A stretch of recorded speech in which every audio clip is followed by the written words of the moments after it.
Capítulo 33 de Gênesis diz o seguinte: levantando Jacó os olhos, viu que Esaú se aproximava com ele, e viu que Esaú se aproximava, e com ele 400 homens. Então passou os filhos a Lia, a Raquel e as 2 servas, pôs as servas e seus filhos à frente, Lia e seus filhos atrás deles, e Raquel e José por últimos. E ele mesmo, adiantando-se, prostrou-se à terra 7 vezes, até aproximar-se de seu irmão. Então Esaú correu-lhe ao encontro e o abraçou, arrojou-se-lhe ao pescoço e o beijou, e choraram.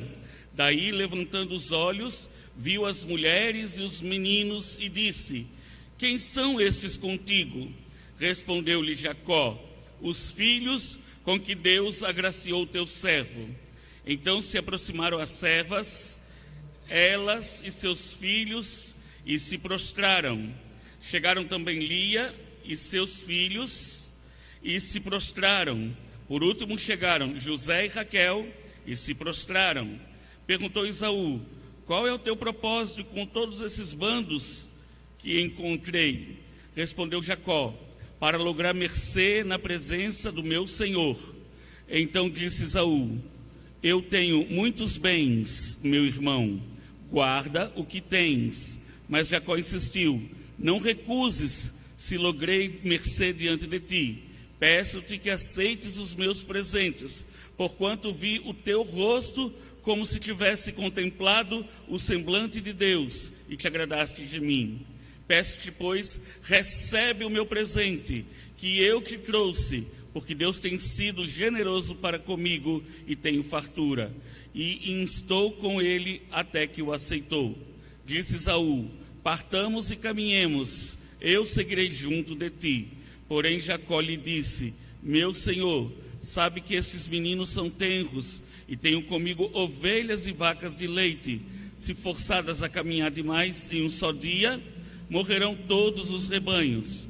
Passe, meu senhor, adiante de seu servo, e seguirei guiando-as pouco a pouco, no passo do gado que me vais à frente, e no passo dos meninos, até chegar a meu senhor em Seir.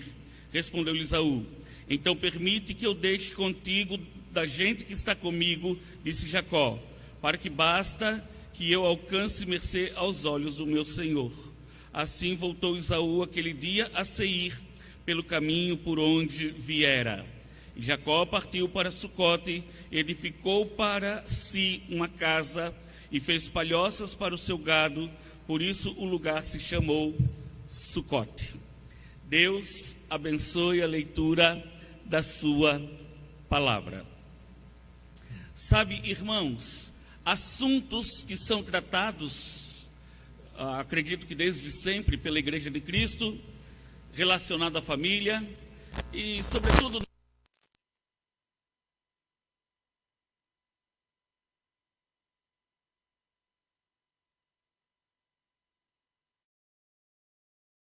aprofundada acerca dos assuntos relacionados ao lar.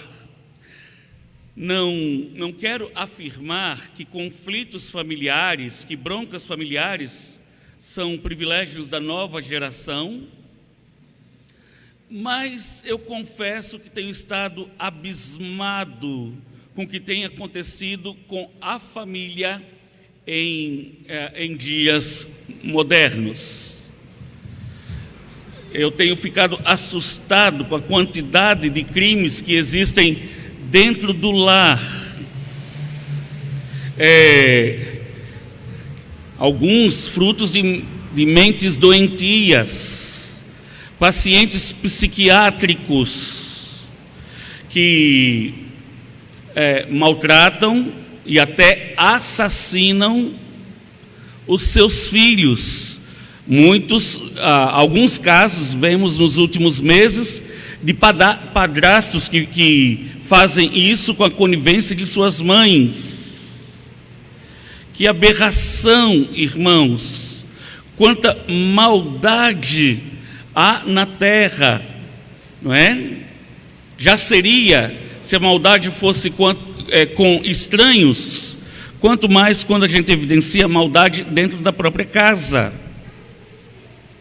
Casos que a gente tem visto de incesto, em que pais estão se relacionando e tendo até filhos com suas filhas. E de repente, irmãos, parece que os valores de família, que já têm sido perdidos ao longo do tempo, têm se enfraquecido a cada dia mais. Não é à toa que os outros relacionamentos, os outros meios, ciclos de relacionamento social têm se deteriorado e influenciando negativamente toda a vida do ser humano. A gente sabe que a família foi o primeiro organismo social criado por Deus, primeira instituição criada por Deus. Sabemos da importância da família e sabemos as consequências de se ter uma família desordenada, desequilibrada. Lamentavelmente, irmãos, é a história de muitos que frequentam nossos templos. Os crentes não estão por fora desse tipo de problema sério e grave. O texto que nós lemos fala de uma dessas famílias desequilibradas. Tinha tudo para ser assim, uma família em caos, uma família em frangalhos, uma família completamente destruída. Você não repare, irmãos, os problemas já começaram com os pais. Isaac e Rebeca já agiam mal quando o pai tinha predileção por um filho e a mãe tinha predileção por outro. Essa é uma tendência natural. Eu não sei se na casa dos irmãos aí com mais de um filho, se isso acontece. Lá em casa, Vinícius e Amandinha ficam disputando de quem a gente gosta mais. Graças a Deus, lá nós temos uma filha e um filho. E eu posso dizer que a filha que eu mais gosto é Amanda e o filho que eu mais gosto é Vinícius. Imagine se tivéssemos um terceiro, seria complicado. Mas assim, é brincadeira lá em casa. Mas esse é um problema que a gente verifica em muitas famílias, em que pais manifestam predileção por um filho ou por outro, criando invejas, criando ciúmes. Isaac e Rebeca fizeram isso. E enquanto Isaac tinha predileção por Esaú, que parece mais másculo, não é? Gostava da caça, aguentava peso, enquanto Jacó era mais caseiro, ficava mais debaixo das asas da mãe, um menino mimado e protegido pela mãe. Olha só, irmãos, os conflitos então não demoraram a surgir, especialmente numa ocasião em que Isaac já pretendia repassar a bênção e o direito de primogenitura realmente a Esaú. A mãe, sabendo dos planos do pai, do marido, logo fez uma trama, preparou uma trama. O Esaú, como gostava de caça, correu para a mata para fazer para fazer a caça e preparar uma refeição para o pai. Enquanto Esaú partiu para a caça, Rebeca então tramou com Jacó um jeito de burlar, de enganar Isaac, até fazendo um disfarce. Há detalhes no texto em que fala que Esaú era muito peludo, Jacó tinha menos pelo, não é? E então foi preparado um carneiro, um guisado, e então Jacó se passou por Esaú, roubando-lhe, furtando-lhe a bênção, já que já havia enganado o seu irmão com um prato de lentilha, com um guisado, provavelmente de carneiro, e um prato de lentilhas, trocado o direito da herança, da primogenitura. Então agora, em conivência com a atitude da mãe, rouba-lhe também a bênção que tinha sido reservada para Esaú. Irmãos, o problema foi tão grave que havia ali uma probabilidade de um homicídio. A ira se acendeu sobre Esaú, e não fosse outro plano de Rebeca com Jacó, provavelmente uma desgraça teria acontecido. Rebeca então manda Jacó, para evitar que a crise se agravasse, para o norte, hoje a região da Síria, na cidade de Arã, na região de Padã Arã, de onde a Rebeca tinha saído. E Jacó então teve que fugir, na verdade. Ele foi, na verdade, fugido para evitar que seu irmão o assassinasse, ou então acontecesse qualquer outra desgraça no meio familiar. Então imagine, irmãos, agora uma família esfacelada, dividida pela inveja, pelos ciúmes, pelo engano, pelo engodo, pelo ódio, pela ameaça de morte, pela probabilidade de um caos, uma ruína maior na vida familiar. Jacó então parte para a região de Arã, a região de Padã Arã, na cidade de Arã, e passa a conviver com os seus parentes. Ele se encantou por uma jovem, filha do seu tio, por uma prima, Raquel, e então ele experimenta do próprio veneno. O seu sogro Labão o engana, quando ele trabalha por 7 anos para conseguir se casar com Raquel, e depois de trabalhar tanto tempo, o seu sogro, ao invés de lhe entregar Raquel, entrega Lia, dando a desculpa de que a mais nova não poderia se casar antes da mais velha, e ele se casa com Lia. E depois ele então trabalha mais 7 anos para conseguir Raquel, e foi o que aconteceu. Se casa com Raquel, e depois mais uns 7 anos para conseguir juntar bens que pudesse possibilitar o sustento na vida familiar. Chega um tempo então que Jacó percebe a necessidade de retornar para a sua terra.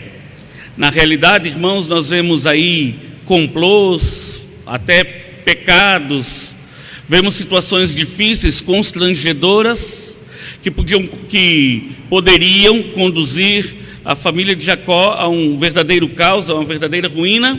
Mas por outro lado, nós vemos um Deus, mestre por excelência, para reverter todas as situações, todas as circunstâncias, para que os seus planos e propósitos pudessem ser alcançados. Aí dá para a gente aplicar o que vimos no mês passado, acerca da providência de Deus. Um Deus que dirige todas as coisas, um Deus que conduz todas as coisas, a fim de que seus propósitos, a fim de que seus planos pudessem ser alcançados. Foi o que aconteceu.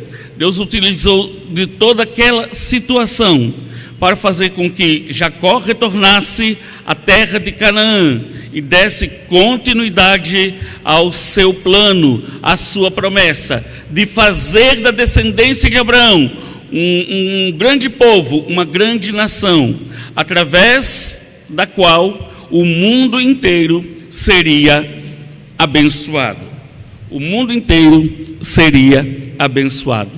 Chegou o dia então da partida. Mais de 20 anos havia passado em que Jacó havia saído de Canaã. E agora ele retorna. Não é uma viagem extremamente longa, mas longa o suficiente para ele relembrar do que tinha acontecido 20 anos atrás. Longa o suficiente para lembrar que ele havia enganado o seu irmão.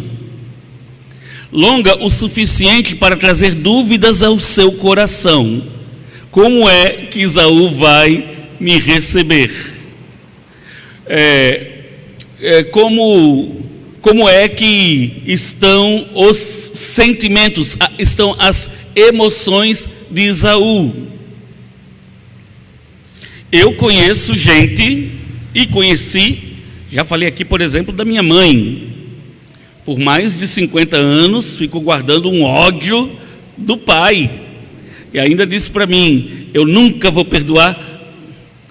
Eu duvido até que os ossos do meu avô ainda estavam intactos. E ainda havia ódio no coração da minha mãe.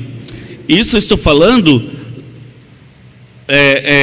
apenas para exemplificar de forma prática, porque existem pessoas que sentem assim, que guardam uma raiz de amargura, um ódio tão grande que não conseguem se relacionar com os seus. Às vezes ódio do pai e mãe, às vezes ódio de irmão, não é? E não conseguem lidar com essas diferenças, e a inimizade está feita.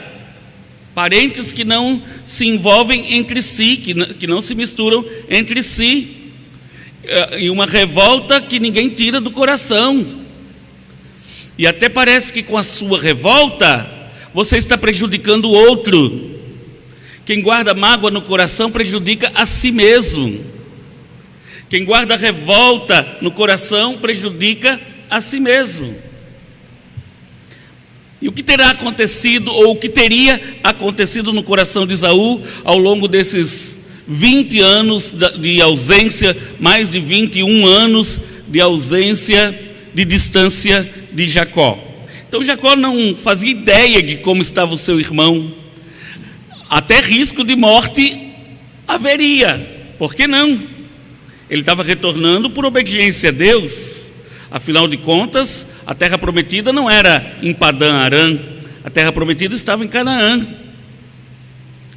E no capítulo 33 nós lemos então este encontro, depois de uma longa viagem lá da Síria, lá de Arã até Canaã. Algumas coisas aconteceram. Jacó não era mais um menino, podia até ter idade, mas tinha cabeça de menino quando tinha saído de Canaã. Agora ele volta um homem casado, com filhos, 4 esposas, né? Pelo menos 2 esposas, Lia, Raquel, e as 2 concubinas, servas de Lia e de Raquel, e 12 filhos e uma filha. E haviam ali seus servos, e havia uma estabilidade financeira. Ele mesmo chegou a falar com o irmão: eu estou rico, recebo os meus presentes porque não me fará falta. Então uma estabilidade financeira existia, econômica existia, uma certa estabilidade na família também existia. Os irmãos vão ver aí num dos domingos um pouco acerca da vida de Lia nessa família, não é? Os irmãos terão oportunidade de ver, mas havia certa estabilidade, não é? Deus havia dado muitos filhos a Jacó, e isso era importante demais naquela época. Só que tinha um encontro inevitável: rever o irmão, rever Esaú. E agora? O medo, o receio de como iria encontrar o seu irmão. Então, irmãos, esse encontro foi ritualístico. Ao longe ele vê o seu irmão, que já sabia da notícia de que Jacó estava vindo com a família. Diz o texto que Esaú foi ao encontro do irmão com 400 homens, no versículo 1. Jacó estrategicamente dividiu a comitiva em grupos de esposas e filhos, e aí ele começou a se prostrar em terra, indicando humilhação. Ele era esperto, ele era inteligente, não havia outra atitude a tomar a não ser se curvar em humildade. Não vou dizer todo mundo, mas muita gente se quebra diante da humildade, irmãos. O cabra pode estar nervoso, arretado, pronto para sair nos tapas, com pai, com mãe, com irmãos, mas como diz o ditado, quando um não quer, dois não brigam. Jacó já sabia que ele tinha sido o pivô de toda a confusão, com todo aquele engano do passado. Já sabia de cara que era o errado. Se ele chegasse arrogante no encontro com o seu irmão, a situação só iria piorar. Aliás, arrogância não cabia ali, já que ele tinha sido culpado daquela divisão, daquela contenda familiar, evidentemente junto com a sua mãe. Bom, havia dúvida, então ele se prostrou 7 vezes. 7 é o número da perfeição. Se curvar indica humilhação, humildade. Significa que ele estava perfeitamente convicto de suas limitações, perfeitamente convicto de sua culpa, perfeitamente convicto de que ele tinha sido o pivô daquela confusão. Quando ele se curva 7 vezes, indicando perfeitamente a sua condição de humilhado diante do seu irmão. E superando, irmãos, qualquer expectativa negativa de Jacó, Esaú o recebe muito bem. E acontece ali algo que traz um alívio muito grande ao coração de Jacó, especialmente. Porque parece, irmãos, que o ódio e o rancor de Esaú pelo seu irmão Jacó já havia passado há tanto tempo, e o que restava ali era saudade do seu irmão. Quando lhe agarrou ao pescoço, lhe deu um abraço gostoso e lhe beijou. As diferenças foram tratadas, e ali houve até uma atitude ali de nostalgia, não é? Que indicava nostalgia, um mela-mela, um demonstrando que estava de fato com saudade do outro. E enfim, irmãos, o pior que se esperava não aconteceu. Ao contrário, houve reconciliação na vida daqueles irmãos que tinham tudo para serem inimigos mortais e terem inimizade para o resto das suas vidas. Ao contrário, irmãos, conviveram bem por um certo tempo, conviveram bem, e a família parece ter se acertado, já que só restavam os dois, só restavam Jacó e Esaú com os seus descendentes, e viveram e conviveram muito bem em família. Um milagre de Deus numa família que tinha tudo para viver um caos. Eu não quero aqui, irmãos, afirmar que por sermos evangélicos, conflitos familiares não existam. Atritos dentro de casa, confusão entre irmãos, eu considero algo normal, afinal de contas somos seres humanos. Agora, a falta de capacidade de lidar com as diferenças dentro de casa e resolver os conflitos, isso sim é problema sério, é um problema grave. Eu gostaria de desafiar você a pensar na seguinte pergunta: como vai a sua família? Como vai o relacionamento conjugal, pais e filhos, o relacionamento entre irmãos? Se você diz que o seu relacionamento com um irmão ou uma irmã é difícil, isso é de fácil compreensão. É um ser humano e a gente não espera uma convivência que seja plena, perfeita, longe de qualquer tipo de conflito. Mas, irmãos, se existem conflitos na família, precisa haver também a ação de Deus que os capacitem a resolverem, a solucionarem esses conflitos.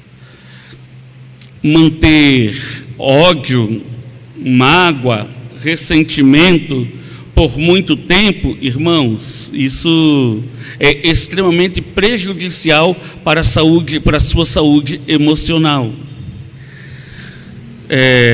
Lá em casa eu não permito briga nem confusão, não. Às vezes nem é briga, é só uma brincadeirinha. Se tiver aparência de briga, eu já chego perto, já chego junto. E eu louvo a Deus por ver tanto carinho de Vinícius para com Amanda para com Vinícius.